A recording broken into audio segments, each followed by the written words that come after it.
दीर्घायु होंगे सो कहिए। सूत जी बोले, जब द्वापर का अंत कलयुग का आरंभ था, उसी समय बहुत शिष्यों का कुल स्त्रियों ने आपस में सलाह की कि क्या इस कलिवे माता के जीवित रहते पुत्र मर जाएंगे। जब वे आपस में कुछ निर्णय नहीं कर सकी, तब गौतम जी के पास पूछने के लिए गई। जब उसके पास पहुंचे तो उस समय गौतम जी आनंद के साथ बैठे थे। उनके सामने जाकर उन्होंने मस्तक झुकाकर प्रणाम किया। तदनंतर स्त्रियों ने पूछा, हे प्रभु, इस कलयुग में लोगों के पुत्र किस तरह जीवित रहेंगे, इसके लिए कोई व्रत या तप हो तो कृपा करके बताइए। इस तरह उनकी बात सुनकर गौतम जी बोले, आपसे मैं वही बात कहूँगा जो मैंने पहले से सुन रखी। गौतम जी ने कहा, जब महाभारत युद्ध का अंत हो गया और द्रोण पुत्र अश्वत्थामा के द्वारा अपने बेटों को मरा देकर सब पांडव बड़े दुखी हुए, तो पुत्र शोक से व्याकुल होकर द्रौपदी अपनी सखियों के साथ ब्राह्मण से धौम्य के पास गई और उसने धौम्य से कहा, हे विप्रेंद्र, कौन सा उपाय करने से बच्चे दीर्घायु हो सकते हैं, कृपा करके ठीक ठीक कहिए। धौम्य बोले, सत्य युग में सत्य वचन बोलने वाला, सत्याचरण करने वाला समदर्शी जिमुत वाहन नामक एक राजा था। वह एक बार वह अपनी स्त्री के साथ अपनी ससुराल गया और वहीं रहने लगा। एक दिन आधी रात के समय पुत्र शोक से व्याकुल कोई स्त्री रोने लगी, क्योंकि वह अपने बेटे के दर्शन से निराश हो चुके थे। उसका पुत्र मर चुका था। वह रोती भी कहती थी, हाय मुझ बूढ़ी माता के सामने मेरा बेटा मरा जा रहा है। उसका रुदन सुनकर राजा जिमुतवाहन मान का तो मानो हृदय विदीर्ण हो गया। वह तत्काल उसी स्त्री के पास गया, उससे पूछा, तुम्हारा बेटा कैसे मरा है। बूढ़ी ने कहा, गरुड़ प्रतिदिन आकर मांस गरुड़ गांव के लड़कों को खा जाता है। इस पर दयालु राजा ने कहा, माता अब तुम रो मत, आनंद से बैठो, मैं तुम्हारे बच्चे को बचाने का यत्न करता हूँ। ऐसा कहकर राजा उस स्थान पर गया जहाँ गरुड़ आकर प्रतिदिन मांस खाया करता था। उसी समय गरुड़ भी उस पर टूट पड़ा और राजा के शरीर का मांस खाने लगा। जब अतिशय तेजस्वी गरुड़ ने राजा का बाया अंग खा लिया तो झटपट राजा ने अपना दाहिना अंग फेर कर गरुड़ के सामने कर दिया। यह देखकर गरुड़ जी ने कहा, देवयोनियों में तुम कौन हो, तुम मनुष्य तो जान नहीं पड़ते। अच्छा, अपना जन्म और कुल बताओ।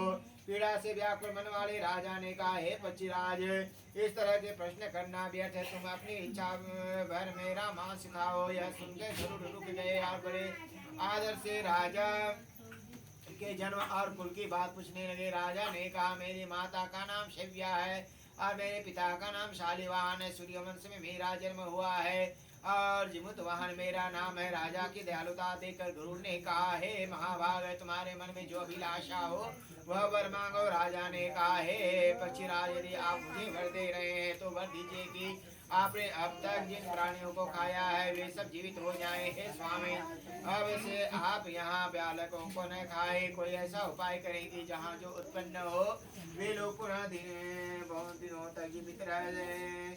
धौम्य ने कहा, हे पक्षीराज, गरुड़ राजा को वरदान देकर स्वयं अमृत के लिए नागलोक चले। वहाँ अमृत लाकर उन्होंने मरे मनुष्यों की हड्डियों पर बरसाया। ऐसा करने से सब लोग जीवित हो गए जिनको के पहले गरुड़ ने खाया था।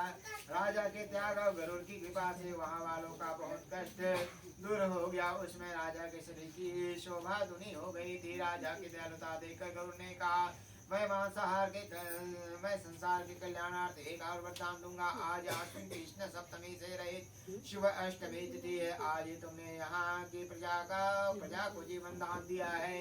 हे वत्स, अब से यह दिन ब्रह्म भाव हो गया जो वेद से विविध नामों से विख्यात है। वही त्रिलोक से पूजित दुर्गा अमृत प्राप्त करने के अर्थ में जीवित पुत्रिका व्रत कहलाई है। सो इस तिथि को जब स्त्रियां उस जीवित पुत्रिका की और पुष्टि आकृति बनाकर तुम्हारी पूजा करेंगी तो दिनों दिन उनका सौभाग्य बढ़ेगा और वंश की भी वृद्धि होती रहेगी। हे महाभाग, इस विषय में विचार करने की भी आवश्यकता नहीं है। राजन, सप्तमी से रहित और उदया तिथि की अष्टमी को व्रत करे, यानी सप्तमी अष्टमी जिस दिन हो उस दिन व्रत न कर शुद्ध अष्टमी को व्रत करे और नवमी में पारण करे। यदि इस पर ध्यान न दिया गया तो फल नष्ट हो ही जाएगा और सौभाग्य तो अवश्य नष्ट हो जाएगा। जिमुतवाहन को इस तरह का वरदान देकर गरुड़ा वैकुंठ धाम को चले गए और राजा भी अपनी पत्नी के साथ अपने नगर को वापस चले आए। द्रौपदी से कहते हैं, देवी, मैंने यह